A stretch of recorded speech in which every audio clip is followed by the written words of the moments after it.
Beloved, money is not a shadow that drifts without identity. It is not some faraway thing that might or might not notice you. Money is a living vibration, and vibration answers to the one who calls it clearly. Just as a child turns when their name is spoken with love, so does money respond when you call it by the name you give it in spirit. When you speak vaguely, you summon vaguely. But when you speak with clarity, with certainty, with the precision of one who knows, you set the unseen law into exact motion on your behalf. Most people cry out, "I need more money," but more could be a coin found on the street, more could be $1 in change. The law of supply is exact, and it delivers exactly what is pictured, decreed, and held in mind. And if the picture is blurred, the result will be blurred. I tell you, you have not been denied. Your decree has simply been too faint for the law to read.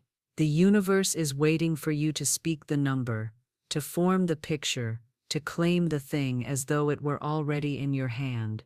In the invisible storehouse of God, there are infinite molds for wealth, molds for $100, for $1,000, for $100,000, for millions.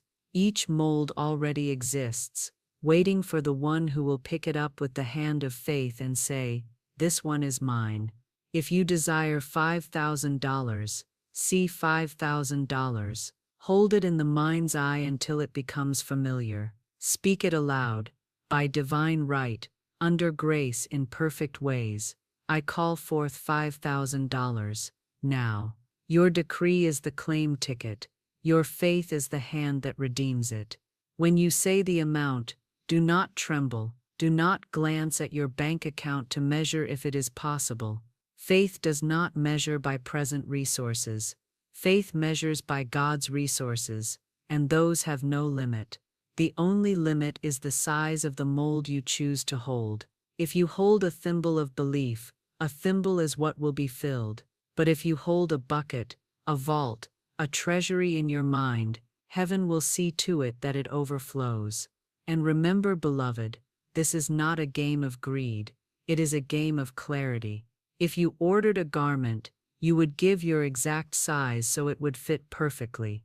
In the same way, you must give the law your exact size in thought, so that your supply fits your need without waste, without lack, without delay. So today I call you to step out of the shadows of vague asking. Stand in the clear light of divine specificity. Name your good. Picture it, feel it. Speak it as one who already possesses it. And know that the moment you do, the law begins to move, not tomorrow, not when it feels possible, but now. Your money is waiting, beloved, and it will turn toward you the instant you call it by name. Beloved, vague asking is like sending a letter with no address. It wanders in the invisible realm, unable to find its way to you. You say, "I want more money," and the law says, "How much is more?" You say, "I want to be rich," and the law says, "What does rich mean to you?" The universe is not withholding. It is simply waiting for your order form to be complete. The power is not in wishing, but in defining. When you give the exact figure, you give the law a blueprint it can build without delay. I tell you this truth: clarity is the password to manifestation. Without it, even the most passionate desire can drift in the fog. The invisible laws I have taught for years are not sentimental. They are precise. They do not guess at your meaning. They take you at your word. And when your word is clear, the return is clear. When your word is exact, the return is exact. So many live in a half state of faith, thinking, if I am too specific, I might scare away the blessing. But specificity does not scare the blessing, it summons it. The law is like a faithful servant who goes into the storehouse of God to fetch exactly what you request. And if you leave the request blank, the servant must stand still. Imagine you are in a fine restaurant with a menu before you. The waiter comes and you say, "Bring me something good." He will smile, but how will he know if you wanted the soup or the roast? In the kitchen, the chef stands ready, but without your order, nothing is cooked. This is why I urge you, beloved, to step into bold clarity. If you need $2,400 for your rent and expenses, call for $2,400, not enough to get by. If you want $50,000 for a home, name it, see it, feel the weight of it in your hands. The moment you do, you have moved from the fog of general desire to the sharp sunlight of faith and action. And let me refresh your spirit with this reminder: what you dare to decree, you authorize heaven to deliver. You do not make the money appear through effort alone. You set the law in motion through the exactness of your word. If you believe you might be asking for too much, you are still thinking from the cramped room of lack, not the boundless halls of God's abundance. So do not fear that clarity will bind you. It will free you. It will give your desire a form the universe can recognize, locate, and deliver. And once you learn to speak this way, you will wonder why you ever asked in shadows when the law was ready to answer in light. Beloved, once the amount has been named, you must now give it a face, a form, a presence in the invisible. The law does not deal in shadows, it deals in patterns. A named sum with no mental picture is like a seed with no soil. It will not root.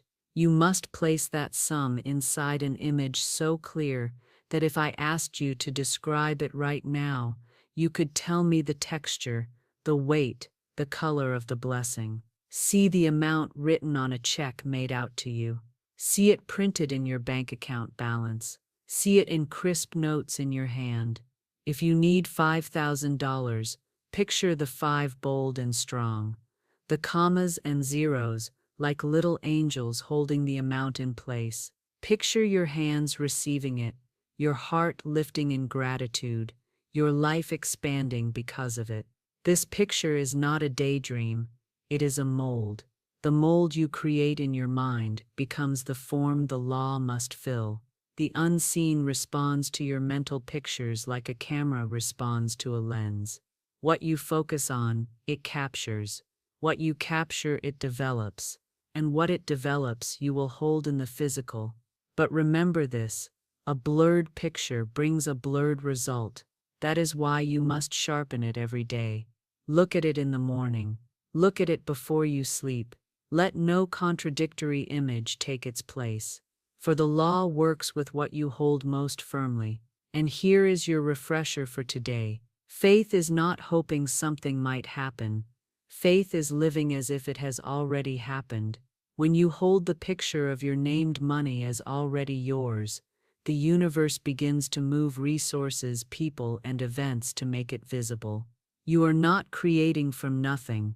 You are calling into sight what already exists for you in God's storehouse. Do not say, "I hope it comes," for that is a picture of waiting.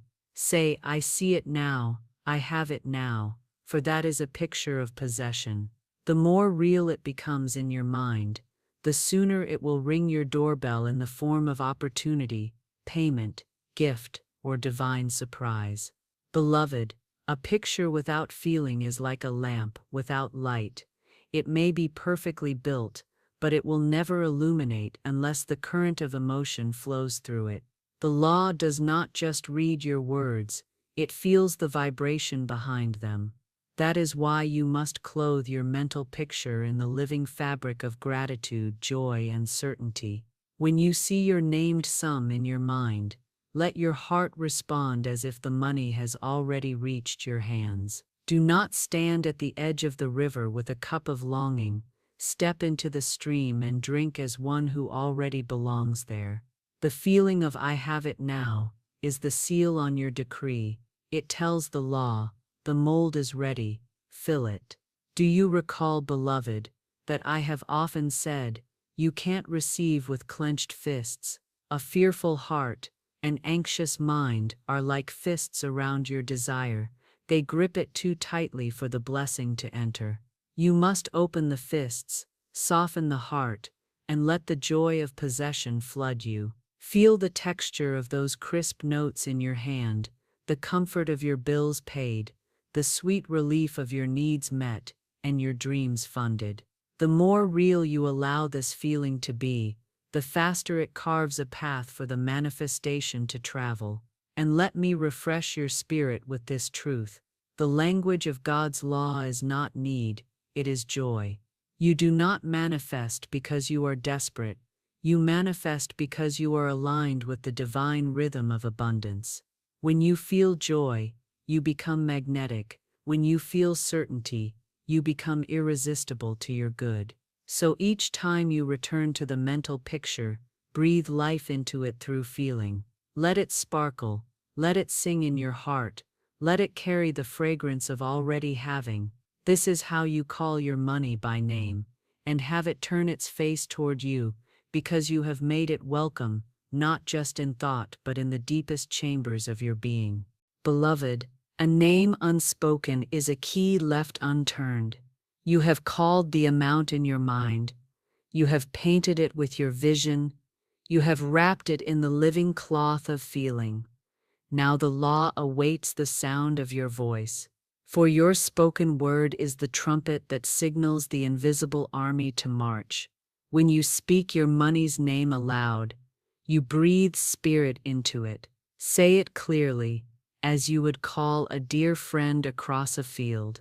Let your voice carry not the tone of wishing, but the firmness of one who knows the one they call will come.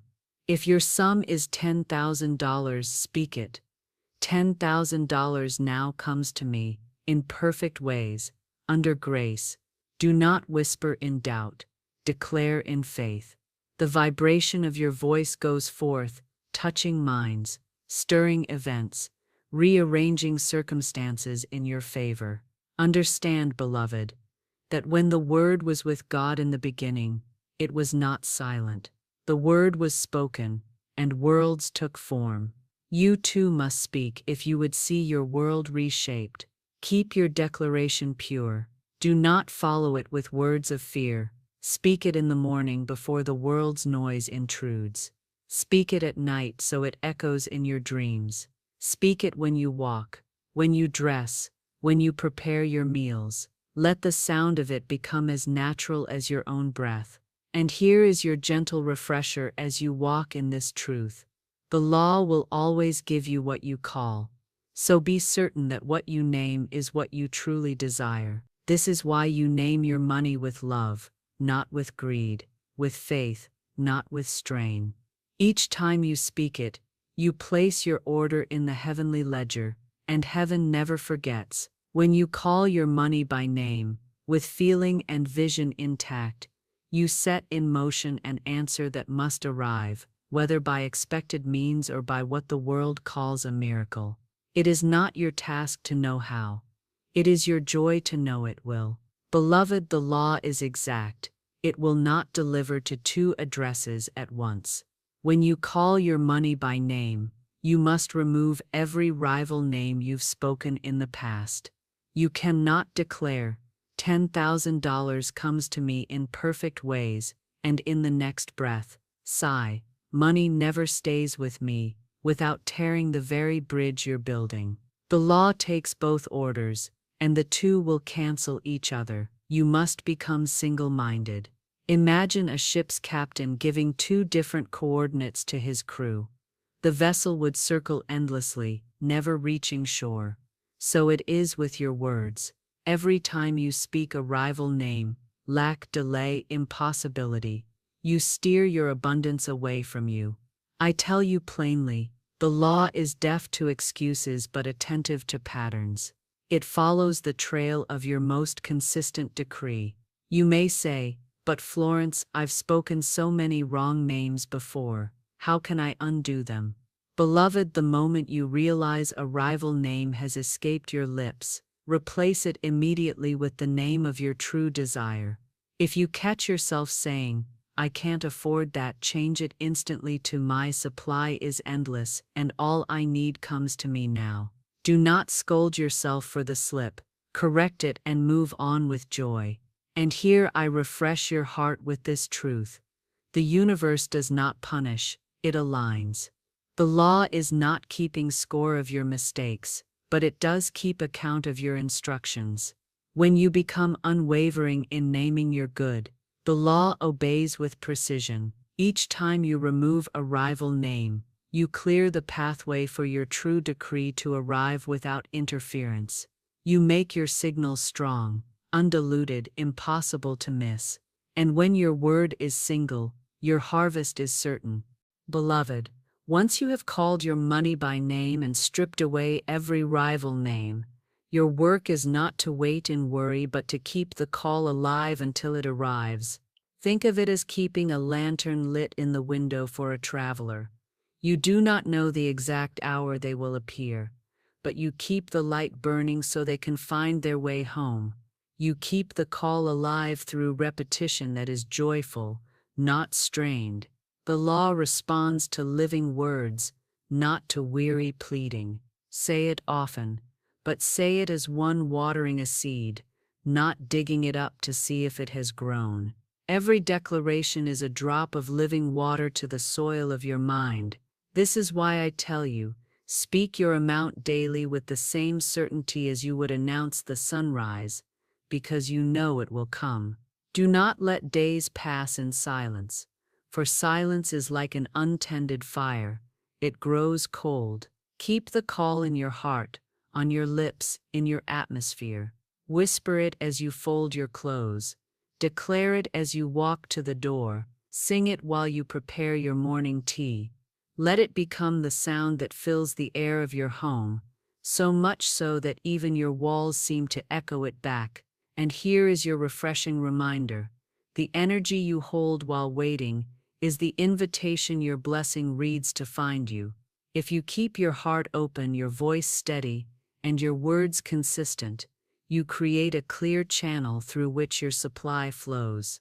If you let impatience cloud your tone or doubt bend your words, you place stones in that channel. Your call must be alive with gratitude, even before the money arrives. Thank the law as if the sum were already in your hand. Gratitude is the magnet that pulls the unseen into the seen. When you live in this vibration, the money you have called by name cannot lose its way. It must come, for the law does not deny the one who calls and keeps calling with unwavering faith. Beloved, when the thing you have called draws near, you must not speak of it as distant. The law responds to the vibration of now, not someday. If you keep saying it will come, you place it on the horizon, and the horizon always moves as you walk toward it. Instead, speak of your money as here, present, already accounted for. Say, this sum is mine now. It is in my possession in perfect ways, and let that truth sink into every cell of your body. Think of a host preparing for an honored guest. The wise host does not say, "One day you may arrive," but sets the table, makes the bed, lights the lamp, all as if the guest were stepping through the door. In the same way, prepare your life for the money you have named. Let your words and your actions be in harmony, so the law finds a ready dwelling place for your blessing. This is not pretending, it is aligning. You are not deceiving yourself. You are announcing the truth before the eyes can see it. Remember, the unseen is the seedbed of all reality, and your spoken word is the gardener's hand. When you declare your wealth as here, you quicken the seed and hasten the harvest. Here is your refresher in the midst of this truth.